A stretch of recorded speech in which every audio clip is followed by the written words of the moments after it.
අයිබෝවන් Cakenshapes YouTube channel එකට වෙනදා වගේම අදත් ඔයාලව ගොඩාක් ආදරෙන් පිළිගන්නවා.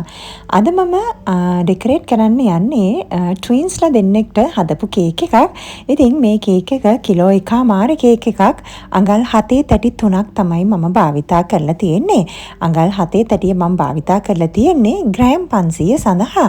ඒ වගේම කේක් එකේ උස අඟල් 6ක් විතර තියෙනවා. කේක් එක කවර් කරලා තියෙන්නේ icing වලින් අනිත් ඩෙකොරේෂන්ස් කරලා තියෙන්නේ fondant icing එකෙන්. ඉතින් එහෙනම් අපි වීඩියෝ එකට ගිහිල්ලා බලමු මේ කේක් එක මම ඩෙකොරේට් කරගත්තේ කොහොමද කියලා. මුලින්ම මම කේක් බෝඩ් එකේ icing ටිකක් මේ විදිහට ගාගෙන පළවෙනි ලේයර් එක තියාගන්නවා. ඉතින් මගේ කේක් වලට මම sugar syrup එක භාවිතා කරනවා. sugar syrup එක ගාලා මේ විදිහට icing layer එක දාගෙන අනිත් කේක් layers දෙකත් මේ විදිහටම තියාගෙන කේක් එක crumb coat කරගන්නවා.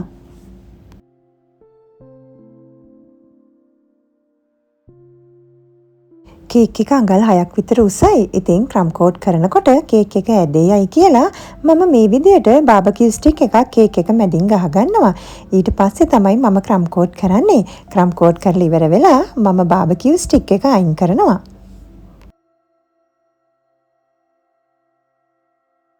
කේක් එක ක්‍රම් කෝට් කරලා ඉවරනාට පස්සේ ශීතකරණයේ යට කොටසේ මම කේක් එක පැය 2ක් විතර තියලා තියෙනවා. පැය දෙකකට පස්සේ මං කේක් එක ෆ්‍රිජ් එකෙන් එළියට ගත්තා. ඉතින් අයිසිං පොඩ්ඩක්වත් අතේ ඇලෙන්නේ නැහැ. හොඳටම හයි වෙලා තියෙන්නේ. දැන් කාමර උෂ්ණත්වයේ විනාඩි 15ක් විතර තිබ්බට පස්සේ තමයි මම කේක් එක ඩෙකොරේට් කරන්න පටන් ගන්නෙ. දැන් මේ විදිහට බටර් අයිසිං වලින් මං සෙකන්ඩ් ලේයර් එක ගා ගන්නවා. කේක් එක ෆ්‍රිජ් එකෙන් එළියට ගත්ත ගමන් ඔයාලා අයිසිං කළොත් අයිසිං එක දිය වෙන්න පුළුවන්. කේක් එක කාමර උෂ්ණත්වයේ විනාඩි 15ක් තියන්න හේතුව තමයි කේක් එක ෆ්‍රිජ් එකෙන් එළියට ගත්ත ගමන් ගොඩාක් සීතලයිනේ. ඉතින් කේක් එක ඇතුලේ තියෙන කූල් ගතිය එළියට යන්න තමයි අපි විනාඩි 15ක් කාමර උෂ්ණත්වයේ තියන්නේ. මේ විදිහට මම සම්පූර්ණ කේක් එකේම සෙකන්ඩ් ලේයර් එක ගාගත්තා. දැන් මේ කේක් එක මම තව ටිකක් නීට් කරගන්න තමයි හදන්නේ. ඉතින් ඒ සඳහා මට මේ වගේ උණු වතුර භාජනයක් අවශ්‍ය වෙනවා. ඒත් එක්කම ඇලුමිනියම් ස්මූදර් එකක් අවශ්‍ය වෙනවා. ඇලුමිනියම් ස්මූදර් එක මේ විදිහට උණු වතුරේ හොඳට පොඟවලා අරගෙන කේක් එක වටේට හිමින් සැරේ ඇදගෙන යන්න ඕනේ. ඉතින් ඇලුමිනියම් ස්මූදර් එක මේ වෙනකොට හොඳින් රත් වෙලා තියෙන්නේ. ඒක නිසා අයිසිං ටික හොඳින් දිය වෙනවා. ඉතින් මේ විදිහට කරන හැම වාරයක් ගානම ටිෂු එකක් අරගෙන ස්මූදර් එක හොඳින් පිය දාන්න ඕනේ. එහෙම නැත්නම් ස්මූදර් එකේ තියෙන අයිසිං කේක් එකේ ගෑවිලා කේක් එක ඩැමේජ් වෙන්න පුළුවන්. ඉතින් මේ විදිහට කීප සැරයක්ම මම කේක් එක වටේට ස්මූදර් එක අරන් යනවා. ඒ විදිහට තමයි අයිසිං කේක් එකක් අපි නීට් කරගන්නේ. ඔයාලට පේනවා ඇති කලින් තිබ්බට වඩා කේක් එක ගොඩාක් නීට් වෙලා තියෙන්නේ. දැන් මං කේක් බෝඩ් එක කවර් කරගන්න යන්නේ. ඉතින් මම කේක් එක හැදුවේ අඟල් 7 තැටියෙන්නේ. අඟල් 7 තැටිය මේ විදිහට ෆොන්ඩන්ට් එක උඩින් තියලා මැදින් රවුමක් කපලා ඉවත් කරගන්නවා. ඊට පස්සේ මම කේක් බෝඩ් එක මේ විදිහට කවර් කරගන්නවා.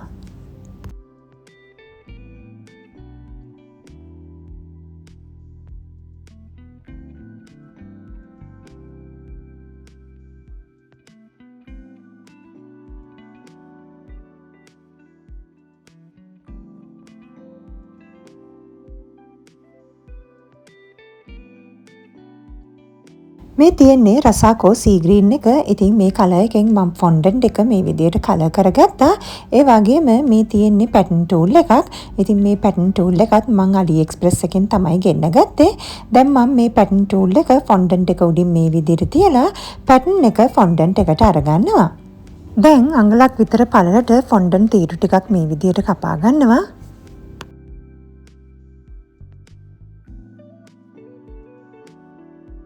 මේ විදිහට කේක් එකේ උස ප්‍රමාණය අනුව ෆොන්ඩන්ට් තීරු ටික කපාගෙන කේක් එක වටේටම අලව ගන්නවා.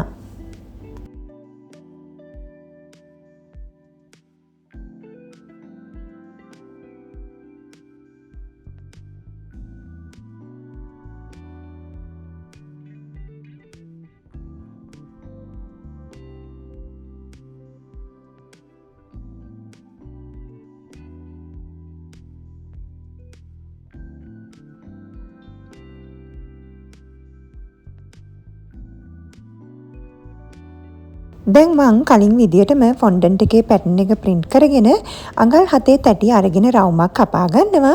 ඊට පස්සේ මං ඒ රවුම කේක් එකේ උඩ කොටසේ මේ විදියට අලව ගන්නවා.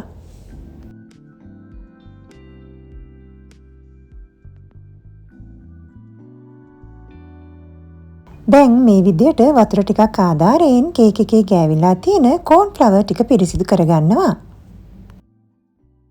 ඔන්න ඉතින් දැන් මං ලෑස්ති වෙන්නේ ලස්සන පුංචි ගෑනු ළමයි දෙන්නෙක්ගේ ටොපස් දෙකක් හදන්න.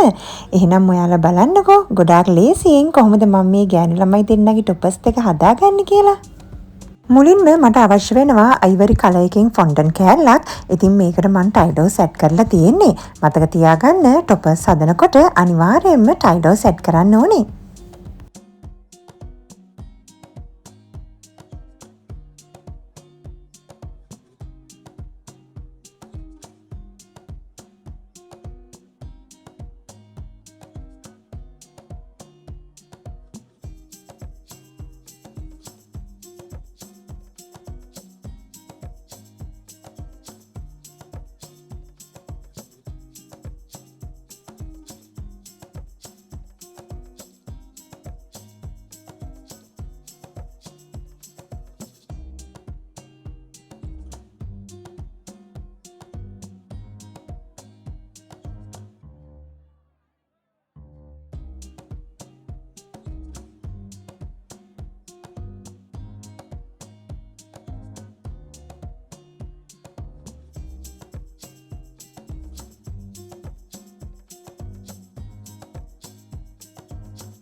දැන් මේ විදියටම අනිත් ගෑනු ළමයාවත් හදාගන්නවා.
මේ විදිහට මම මල් ටිකක් කපා ගත්තා. ඒ වගේම මේ මල් ටික අපිට අලවන්න වෙන්නේ අයිසින් කේක් එකේනේ. ඉතින් වතුරෙන් අලවන්න බෑ. ඒක නිසා මේ විදිහට මම තවත් අයිසින් ටිකක් අරගෙන මේක ටිකක් දියට හදාගත්තා. ඉතින් මේ විදිහට තමයි අයිසින් කේක් එකකට ඩෙකොරේෂන්ස් අලවනවා නම් අපිට අලවන්න වෙන්නේ. මේ විදිහට මම කේක් එක පුරාම මල් වලින් ඩෙකොරේට් කරගන්නවා.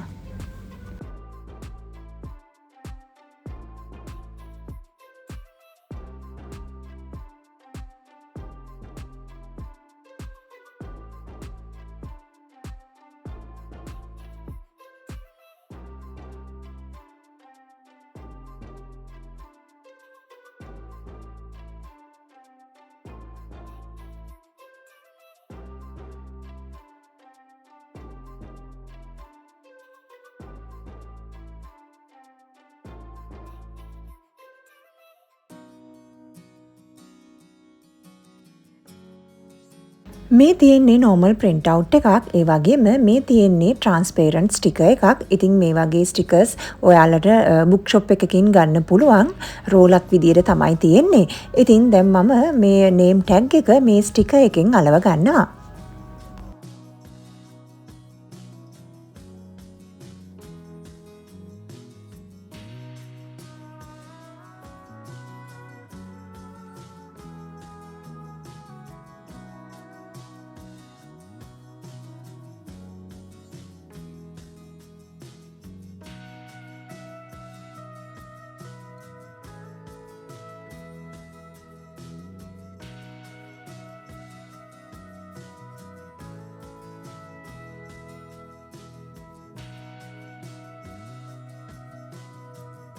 දැන් පුංචියට මේ වගේ මම කොළ ටිකක් හදා ගන්නවා.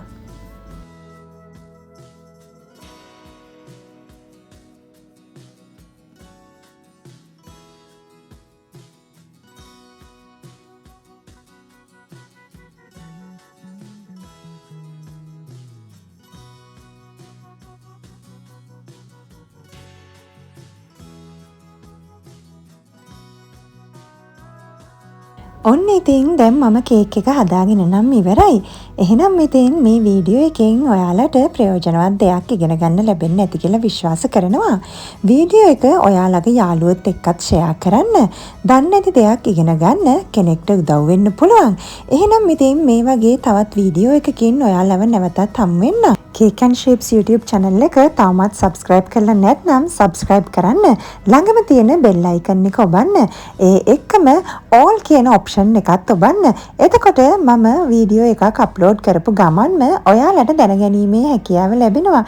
එහෙනම් ඉතින් අදට මේ වීඩියෝ එකෙන් සමුගන්නවා. ඔයාලට සුබ දවසක්.